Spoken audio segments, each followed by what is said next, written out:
don't give up. Just keep pushing. You get a little ahead and you get knocked down, and you have to find the passion within you to just keep pushing and to not give up, because eventually doing all of that work in the beginning creates a strong foundation. And then once you get past that hump, like that growing hump, and you are finally having that extra money and profiting, then it just becomes full circle and all worth it. Welcome to Main Street Makers, a bi-weekly podcast that features real, local small business owners who have transformed their passions into profitable businesses. Learn from fellow small business owners on how they overcome challenges, find opportunities, and create thriving operations that make our neighborhoods more vibrant, connected places to live. I'm Tiffany, and this podcast is brought to you by NAV, the business credit platform that believes every small business owner deserves the chance to succeed. Now let's get to this week's show. Hello, and welcome to Main Street Makers. Today we have Kathleen Lauer, who has graciously agreed to join us and chat about her small business. And welcome to the show. Hi, thank you for having me. Yes. And so could you tell us about your business and sort of like the origin story and sort of the why and the what and the how? Yeah, sure. So let's see. I own Inspire Salon, which is in Ellicott City, Maryland. I opened in 2013 after being in the beauty industry for a very long time. So it was definitely a goal of mine throughout the years. I started working in a hair salon when I was 13 years old, shampooing. Was working as a shampoo assistant all through high school. After high school, went to cosmetology school and then went right into doing hair. And kind of jumped around from salon to salon trying to find my place. The beauty industry is a tough industry, so this is a very common thing. A lot of stylists have a hard time finding the right salon for them and kind of jump around. So I went through that path for many years and eventually found a place that I liked and that I was able to grow and get educated and build a clientele. And after being a part of that salon for about 5 years, I started thinking about opening up my own business and going in that route. That's awesome. So what inspired you to want to open your own business? My first reasoning was wanting to change the industry a little bit. I wanted to change the relationship between an owner and a stylist. And I also wanted to change the relationship between a stylist and their clients. So that was, and still to today, that's still my motivation of why I do what I do. And that really was my goal from the beginning. That's awesome. Yeah, I love that when I hear that people, they see a problem and they're like, I can solve this. I want to solve this. Yes. And I think everybody around me, every stylist that I worked with was going through the same thing at the time. And I worked for good owners and, not so good owners and had challenges, and combining all of those experiences helped me see a clear picture of what needed to be different. Wow. Yeah, that's very cool. Because I know some of your stylists, like I met Jenny, she has been there. We live in the same area, so that's why I've actually met you in person. But she's been there for a long time, right? Like since the beginning, right? Since the beginning. So she's been since day one of us opening. We also worked together for many years prior to me opening. So we met. We've known each other for about 20 years now. So we met a long time ago. That's awesome. That is so cool. And so how many employees do you have currently? Right now I have 14. Okay, that's great. And so were there any surprises that came about from launching your own business that you wish you had known before? Oh, absolutely. It's way harder than you can think that it is. I was good at doing hair. I was good at building a clientele, and I was good at just managing the day-to-day flow of a salon. I did not fully understand the business side of a salon and what it took to be successful. And it's not just about doing good hair. That's actually a very small portion of the success of a business. So I wish I would have known that ahead of time and just had more education on that, and that would have saved me a lot of time and mistakes and money.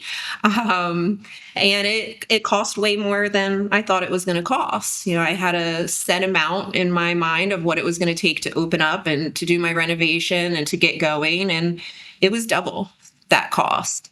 Wow. Yes. It was a lot, and you make mistakes on the way, especially when building out a business that costs money. So that set me back, and then I think it also took me longer to be able to make money in the salon than I anticipated. I always felt, oh, I'm going to open up and I'm going to make money. I'm going to be able to pay all my bills and pay myself. And that's not how it worked. Yeah. You mean like to become profitable, to like actually bring in some profit? Yes. Yeah. So how long did that take? It took about 6 years. The first year, sometimes I was in the negative. I wouldn't pay myself as much. I was doing hair full time and managing full time. And all of the money that I was bringing in from my clientele, I wouldn't take all of it. I would leave sometimes like 75% of it in there. And I was just really struggling personally just to keep my business afloat.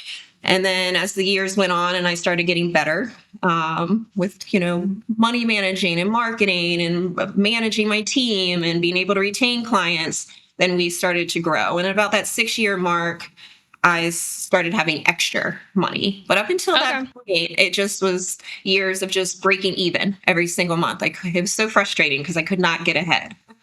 Yeah. Was there like something that unlocked that for you, that unlocked okay, now we're profitable? Or was it just gradual over time? It was gradual over time of building and getting the right people to work in the salon. In this industry, I'm very dependent on who works for me and being able to build a clientele and retain. So being able to get a solid team in place and to grow on that really helped. But even at that 6-year mark, it was just a small amount. And it wasn't really until the 9-year mark that I said, okay, this is worth it. Now I'm actually making some money off of this every year. Yeah. So how were you managing your like cash flow in the beginning? Oh, it was so bad. If at all. It was so bad in the beginning. So in 2013, I had no knowledge of QuickBooks, counting, balancing. I was doing everything with pen and paper. At the end of the month, I would write out my expenses with how much money I had, and everything was in writing. Oh my gosh, the first year it was a challenge, especially with taxes as that went on. And then I was overspending. My support staff, my payroll was too high. My inventory and back bar expenses were too high. So it took so long just to figure out that cash flow of when to spend money, when to hold back the money, and to get that going. Yeah, that's a huge struggle for, I think, every small business owner. So you found QuickBooks helpful? Yes. So after the first year, when my first year with my accountant, and I handed him over all of these receipts and paperwork, I learned quickly that he was very annoyed with me, and it cost so much money for him to go through that and work it out and to get it organized. So after that, I started taking some courses in QuickBooks. My mom is an accountant, so she was able to sit down with me and teach me some things. And then after a couple years, I grasped it and understood what I needed. Yeah. Yeah. It's so common. Well, that's good that you have figured it out, and also having a mom who's an accountant. That's great. Yes. Because at first she would check me, so that really helped. And to be able to have somebody that you trust that can look at your money and check you and give you advice is so valuable. And yes, kind. Yes. Yes, definitely. So it was sort of like around that first year mark that you realized, okay, I need to get organized. Yes. And then it took longer than that, I'm guessing. Yes, then it took longer than that. At least everything after that first year was no longer on paper, and that I was learning how to balance my monthly expenses in QuickBooks, and being able to do that then saved me money when it became tax time, because my accountant had less work to do. Everything was already in there and organized in the right areas, so it was just easy and quick. But it took me a lot longer to understand how to cut my expenses so that I could have a higher profit. Okay. And how did you finally figure that out? That's a good question. I don't know, just wisdom. Throughout the years, you make the mistake, and you get sick of breaking even or being in negatives and stressing about money. It's with any small business, especially in the service industry, you can predict your cash flow somewhat, but it changes. If you have a snowstorm, all of a sudden you can't open and now you're down a day, or somebody's sick and you lose out on their clientele that day. So that's really hard to predict. And I got sick of that stress. And always worrying that, oh, please don't let it snow because it's going to knock a day off my week and really mess me up. So being able to have a little extra money every month and then save that money for those months that I need it really helped reduce that stress and understand the flow. Yeah. Yep. That makes so much sense. And so have you applied for funding? Did you apply for funding at all along that journey? Well, I did, but I never could get approved. So starting out, I could not get approved. I was very young in my late 20s. I barely had any credit. I started the business with cash that I saved throughout the years. I had one personal credit card that was maxed out before I opened, because everything cost way more than I thought it was going to cost. And I didn't have any credit to use. And every time I would apply, I would get the same reason: not enough credit history. They viewed me as it was an unknown, too risky. So that led me to realizing that I needed to fix that personally, that I needed to build personal credit. And that was the starting point. So I began opening up credit cards really in anything that I could get approved of: stores, bigger visas, with small balances. They were like $1,000, $2,000 is all I could get approved of. And I put all of my personal expenses on those cards and then paid them off every month. And doing that very quickly, you can build some credit. So then I started getting approved for higher credit cards. And then after doing that for many years, I was able to finally get approved for a business credit card that was not connected to my Social Security. I think that's the hardest part, because you get approved, and even if it says, Kathleen Lauer, Inspire Salon on the credit card, it's still connected to my personal Social Security. So then as the business debt goes up and down, so is my personal credit score. And that's challenging. Yeah, definitely. Have you looked into business credit at all?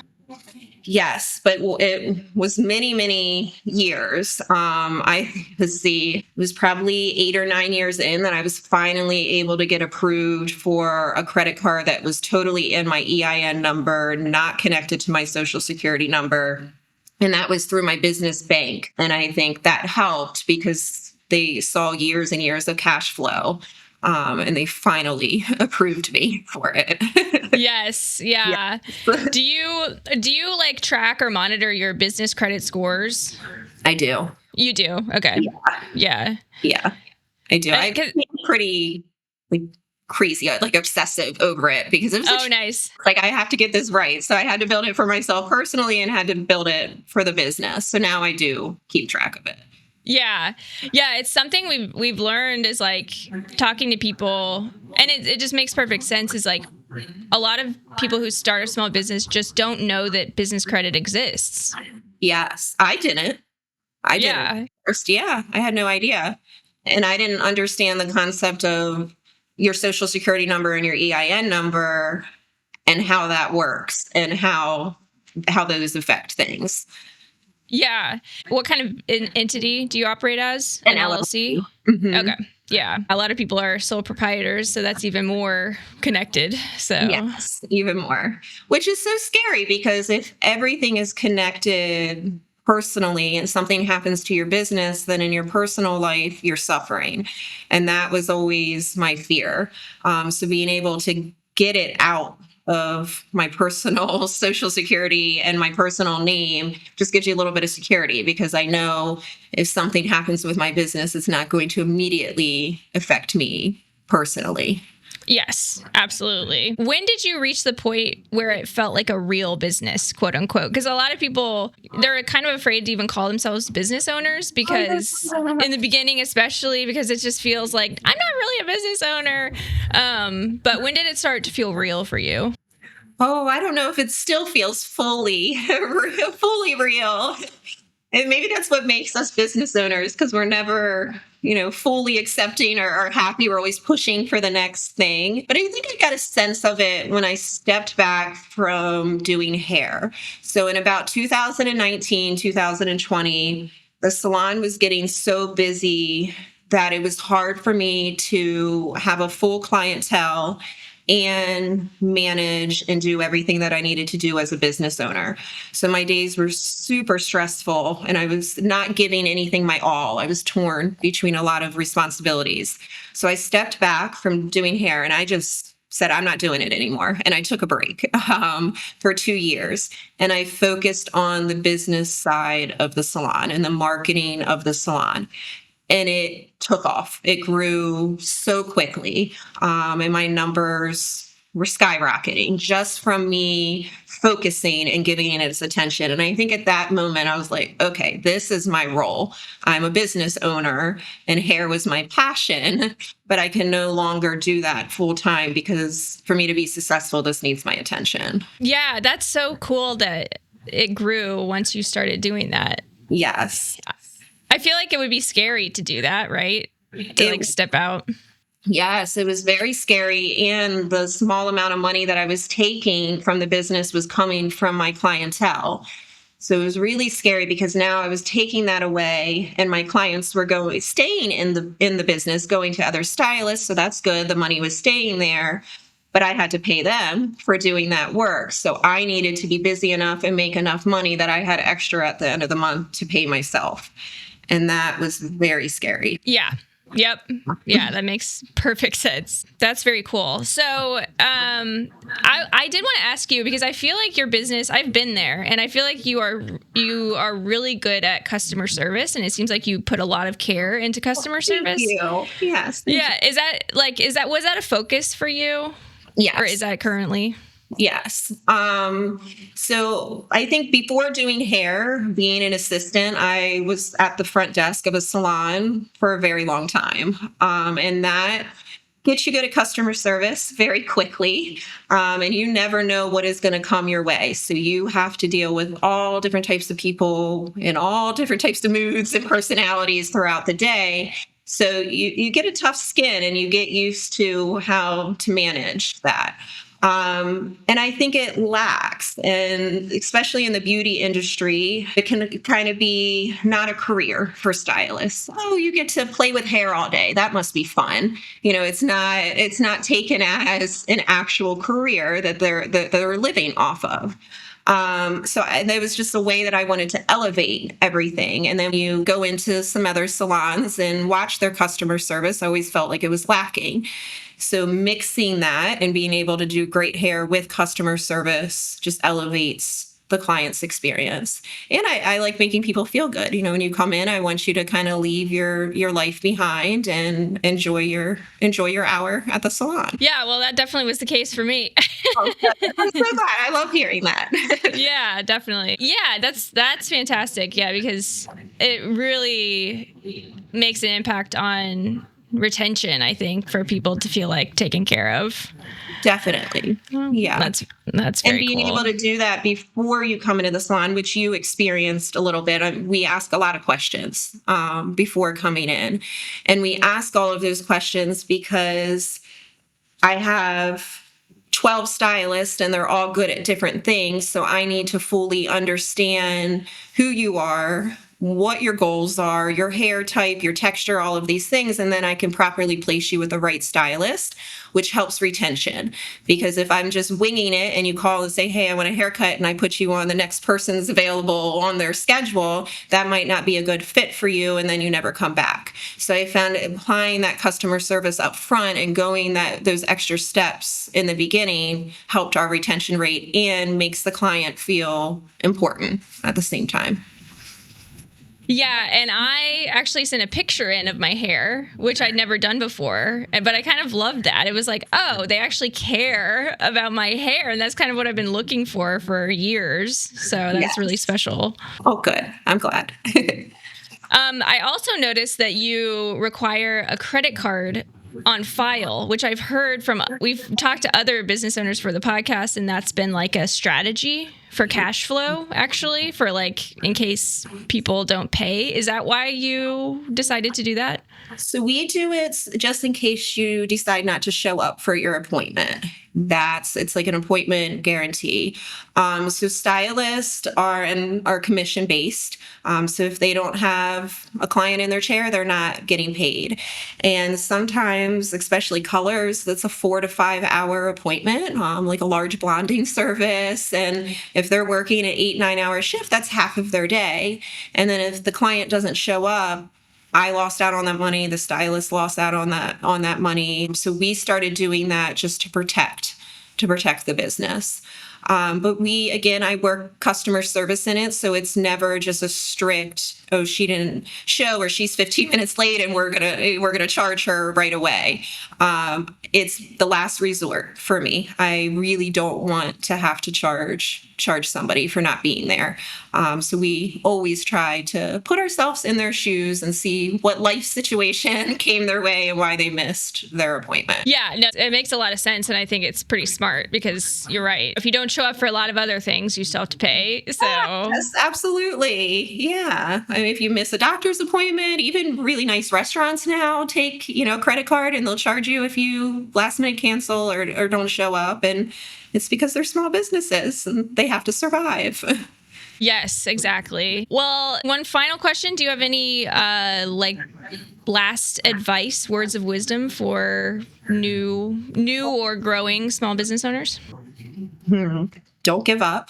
Just keep pushing, especially when you're first starting out. You get a little ahead and then you get knocked down, and you get a little ahead and you get knocked down, and you have to find the passion within you to just keep pushing and to not give up, because eventually doing all of that work in the beginning creates a strong foundation. And then once you get past that hump, like that growing hump, and you are finally having that extra money and profiting, then it just becomes full circle and all worth it. That is fantastic advice. I love that. Thank you. Well, thank you so much. This has been really, really, really helpful, I think, for Absolutely. a lot of people. So we really appreciate you coming on today. Of course. Thank you so much for having me.